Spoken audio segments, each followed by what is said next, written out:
careers, and friends that they had never even looked out the window and seen one another. After 3 days in isolation, their eyes had met all of a sudden. He had waved cautiously, and she had waved back, happy to see another human being. This continued for a few more days till one day he held up a sign with a phone number written on it. She had grabbed her phone, then called him, and now they met this way every day.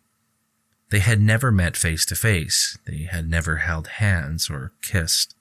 Yet Candace felt like she was falling in love with him, and she sensed that he felt the same.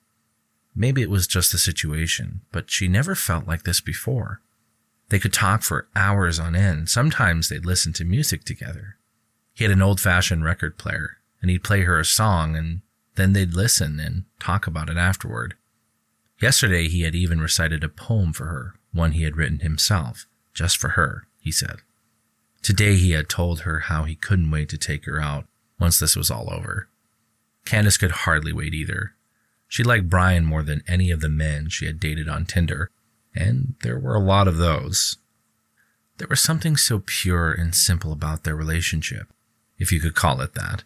It was just easy, and as people were realizing in their solitude what was really important in life, she was wondering if she had prioritized things wrong as well.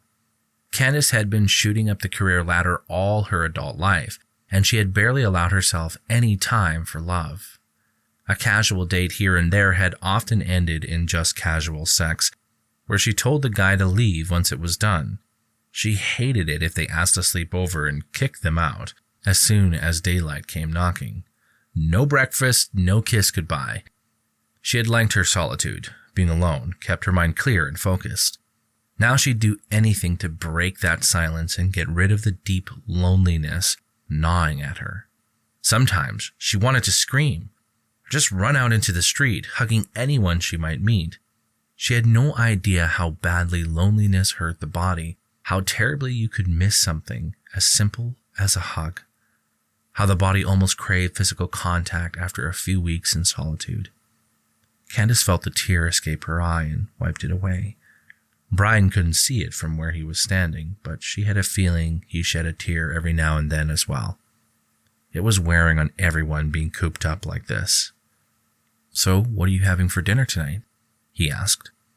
"I made a vegan casserole," she sniffled, pressing back the sad thoughts. They weren't doing her any good. She glanced towards the stove. Candace had been cooking like crazy ever since the lockdown started, just to have something to do to keep her sanity.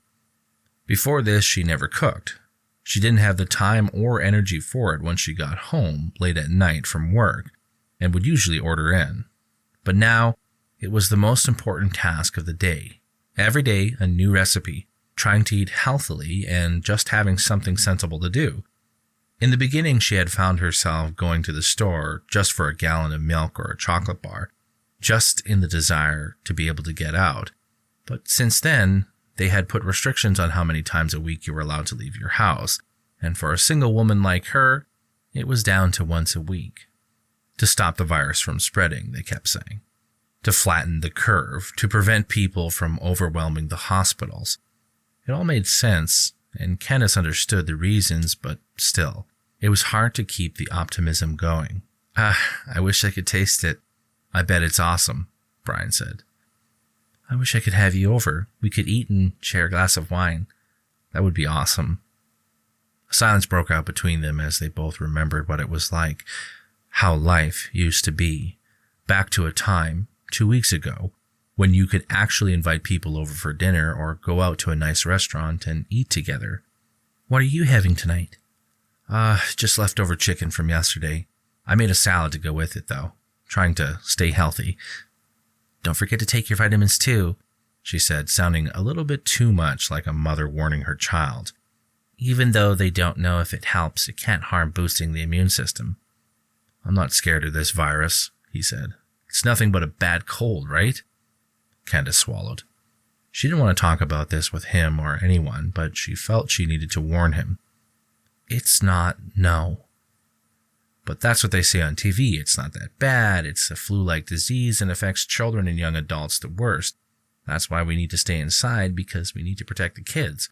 But for most people, it's like the common..."